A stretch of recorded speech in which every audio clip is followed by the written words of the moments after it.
ભલે કોઈ ઘરે ન હોય પણ ચારણનું ખોડું છે, આપણે બધે જાય છે તો એના ફળિયામાં આપણે જવું પડે.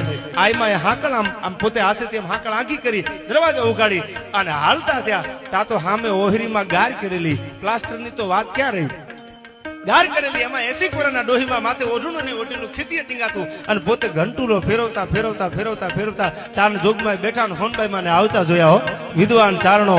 એ વખતે બાટલાના કાઠી દરબારું ભેળા અને આઈમાને આવતા જોયા ને સડક કરીને ડોહીમાં ઉભા થઈ ગયા, ખીતીએથી ઓઢણું લઈ માથે ઓઢી લીધું, હોનબાઈમાં પગે લાગ્યા, આવો માં પધારો પધારો.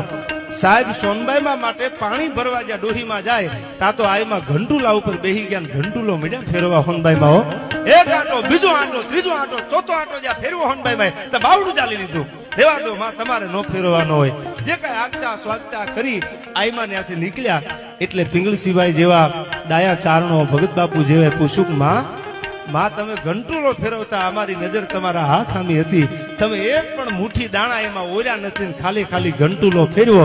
તેથી ભાડલાની બજારમાં, આનંદ પર ભાડલાઈ ગામ બોલાય છે, ભાડલાની બજારમાં સોનબાઈમાં એટલું બોલ્યા હતા કે હું દાણા દળવા નહોતી બેઠી તો કે ચારણની ગરીબાઈને દળવા બેહી ગઈ હતી, મને દાણા દળવાનો શોખ નથી ભાઈ.